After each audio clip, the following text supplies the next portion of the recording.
It's a great honor for me to present my case in front of my great scientific committee. Uh, we will talk today about the history and the examination of our case, workup performed for her, challenges towards the diagnosis, patient course, and possible differential diagnosis. Our patient is SNI, 19 years old, female patient, born and living in Bursaid, single student with no special habits of medical importance. She presented to us complaining of diarrhea that was started 6 months before admission by gradual onset and a progressive course that was watery in nature, about 10 motions per day, more after meals. The stools were yellowish, of offensive odor, with large volume of undigested food particles, but not associated with blood or mucus. There was associated history of nausea and vomiting during second month of her illness that was improved with antiemetics and eventually stopped. The condition was not associated with tenesmus or abdominal pain, but also was associated with significant non-intentional weight loss, about 30 kilograms over 6 months with loss of appetite. The following points were considered during taking patient history. Diarrhea was not related to special type of food, no travel history, no prior history of previous therapeutic interventions, no prior history of antibiotics, laxatives, or any other drug intake. There was no history of other system affection, and the patient is not known to be diabetic or hypertensive. The past and family history were irrelevant, but ministerial history was only positive for secondary amenorrhea for the last 6 months. The physical examination of our patient revealed severe malnourishment state with body mass index about 10.6 kilogram per meter square, and other positive examination findings were low blood pressure 80/45, second degree finger clubbing, muscle wasting, pallor, and splenomegaly. Our diagnostic plan was to exclude infections initially by exclusion of bacterial pathogens and other pathogens like parasites, then to exclude other structural diseases such by performing of upper endoscopy and colonoscopy, small bowel radiograph, CT scan of the abdomen, enteroscopy with biopsy. Then to do selective testing by doing hormonal assay, immunoglobulin level, and genetic testing. The CBC revealed initially normocytic normochromic anemia, then microcytic hypochromic anemia. Low platelet count was noted all over her hospital stay, with also neutropenia through her hospital stay. The white blood cell count differential assay was revealing eosinophils 1% and the lymphocyte 26 initially, then 20%, with ESR was 44 in the first hour and transferrin saturation 12%. There is severe electrolyte imbalance in the form of hypokalemia, borderline sodium levels, low calcium, phosphorus, and magnesium level corrected during the ICU stay, together with hypoalbuminemia, fluctuating ALT levels. AST was also fluctuating between normal and high levels. It was remarkable that the patient has indirect hyperbilirubinemia.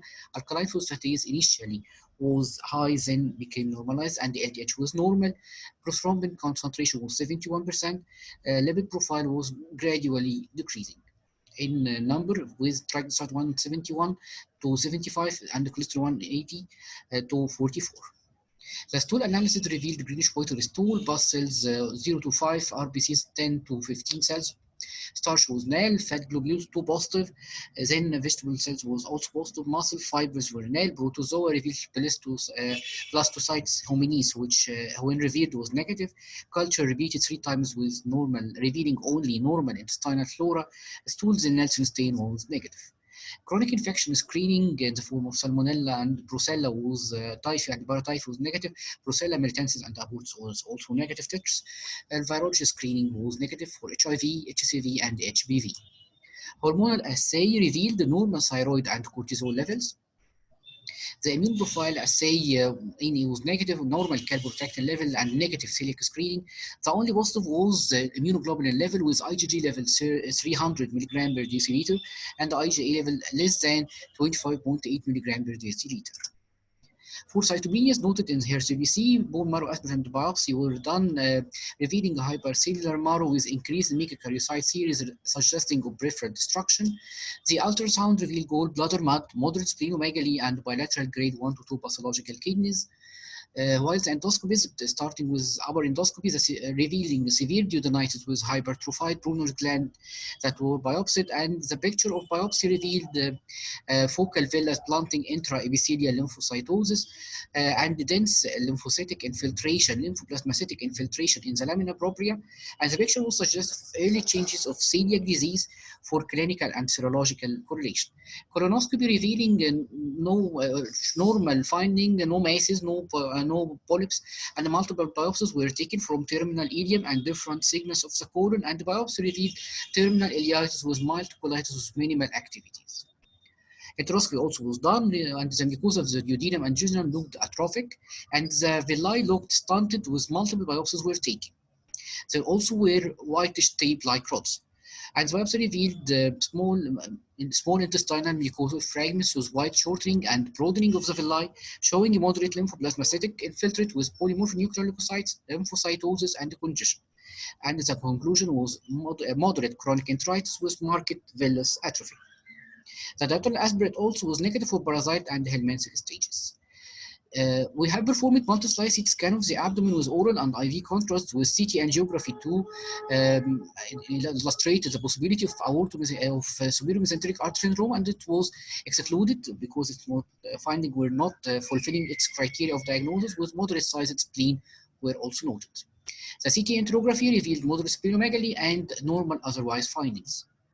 The bronchoalveolar lavage was done to exclude the TB, and it was negative by either by culture sensitivity and by PCR. The challenges we meet with were two, that HLA DQ2 and DQ8 testing was not available at this time. Further endocrine and exocrine studies such as vasoactive intestinal peptides, gastrin, and somatostatin were not available also, and the quantitative fat study of the stool unfortunately is not available in Egypt. The patient received total parenteral nutrition with oral feeding was limited to pentamin formulas at first. We have tried gluten-free diet and was introduced for 1 month with no significant improvement of the patient case. She received also IV iron transfusion, IM vitamin B12, folic acid, IV vitamin D. She started colosalazine, but due to rising liver enzymes, it was stopped. Then as a diagnostic challenge, we have tried 3 doses of IV immunoglobulins with decreased motion clinically to 3 per day with more solid consistency of the stool. So possible case etiologies represent celiac disease. It was suggested by the histopathological assessment of the second part of distal second part of the duodenum, but not supported either by serology or by CD, and we are not unfortunate enough to perform the celiac HLA testing.